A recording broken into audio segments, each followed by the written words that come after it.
একটা লং ভিডিওর ভয়েস দিতে আসলে আধা ঘন্টা আগে ভাবতে হয় আসলে ভয়েসটা দেব যে আমি তার আগে কি কথা বলে হচ্ছে ভয়েসটা আমি শুরু করব। আর এদিকে দেখা যায় একদল পাপির দল এসে বলে আমি কেন প্রতিদিনই যা রান্না করি তার ভিডিও কেন দেই।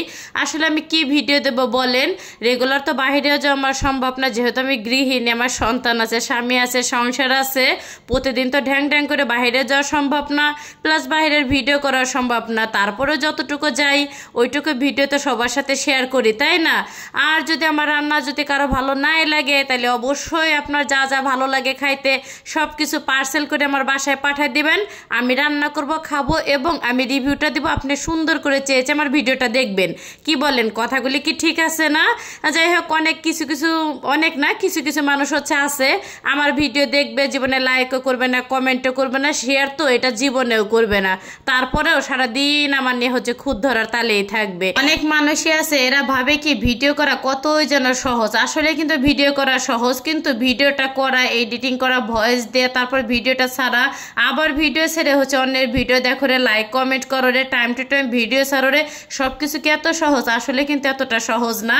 আসলে এই সমস্ত মানুষদের হচ্ছে কিভাবে বুঝাবো বলেন? আর আমি হচ্ছে আর কি গ্রামের বাড়িতে যাওয়ার পরে গল্প শুনলাম যে আমি যা রান্না করি তাই কেন প্রতিদিন হচ্ছে ভিডিওতে আর কি ছাড়ি। আরে ভাই, কাজে তো আমার এটা ছাড়বো না তো কি ছাড়বো বলেন? আর একা কি হচ্ছে আমি রান্নার ভিডিও ছাড়ি? সমস্ত কন্টেন্ট ক্রিয়েটররা কিন্তু হচ্ছে ম্যাক্সিমামে হচ্ছে যারা বিশেষ করে গৃহিণী, বাচ্চা আছে, সংসার আছে, তারা কিন্তু প্রতিদিনই চাইলেও বাইরে যায় হচ্ছে ভিডিওটা করতে পারে না। এই ক্ষেত্রে দেখা যাচ্ছে যে রান্না বান্না করে বা হচ্ছে ঘর গোছানোর কাজটা হচ্ছে বেশি দেখানোর চেষ্টা করে। আর যাই হোক, কে কি বললো এইগুলি নিয়ে হচ্ছে এখন আর কেন জানি একটু মাথায় লাগে না। তারপরে হচ্ছে মাঝে মধ্যে তাদের কথাগুলো হচ্ছে একটু রিপ্লাই দিতে মন চায়। এইটুকি আর কি, যত হচ্ছে পেজ চালাতেছি প্রায় 1.5 বছরের কাছাকাছি আর কি হয়ে গেল। তো কে কি বললো এইগুলি নিয়ে হচ্ছে একটু আর কি গায়ে মাখি না এখন বর্তমান। আর হচ্ছে আজকে কিন্তু ভিডিওটা হচ্ছে সকাল থেকে আর কি আমি শুরু করে দিলাম। ফার্স্টে কিন্তু হচ্ছে ঢেঁড়সটা আর কি আমি ভাজি করে নিছি। আর ঢেঁড়স ভাজিটা হচ্ছে বিশেষ করে আমার ছেলের অনেক অনেক পছন্দ হচ্ছে একটা সবজি। তো আমি ওই দিনকে বলছি যে হচ্ছে ঢেঁড়সগুলি তুমি হচ্ছে আর আইনো না, অনেকই তো হচ্ছে ভাজি আর কি খাওয়া হলো, কারণ একটা সবজি না পরপর খেলে কেমন যেন লাগে। তো আমার ছেলে বলতেছে তোমার খাইতে হবে না, তুমি আমাকে হচ্ছে ভাজি করে দিও, আমি খাইলে চলবে। যাই হোক, কি আর করার। আর এদিকে কিন্তু হচ্ছে পাঙ্গাস মাছটা হচ্ছে আর কি ভেজে নিলাম আমি। তো কাঁচকলা দিয়ে হচ্ছে রান্না করব। আর কাঁচকলা দিয়ে পাঙ্গাস মাছ রান্না করলে না খেতে কিন্তু ভীষণ মজা লাগে।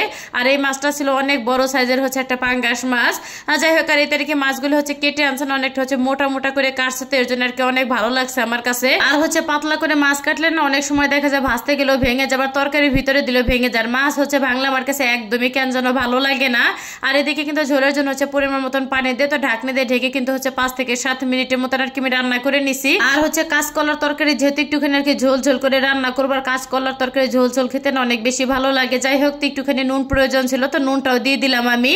আর এই যে কাঁচকলা হচ্ছে কাটতে যে হাতের হচ্ছে বেহাল অবস্থা হয়ে গেছে, একদম কালো আর কি হয়ে গেছে। আর হচ্ছে কচু লোতে আর কাঁচকলা বাঁচতে গেলে এমনিতে হচ্ছে হাতটা আর কি নষ্ট হয়ে যায়। যাই হোক, তো কথা বলতে বলতে কিন্তু রান্নাটা আর কি আমার হয়ে গেছে। তো ভিডিওটা কেমন লাগলো সবার কাছে অবশ্যই কিন্তু কমেন্ট করে জানাবেন। ভিডিওটা এখানে শেষ করলাম। সবাই ভালো থাকবেন। আসসালামু আলাইকুম।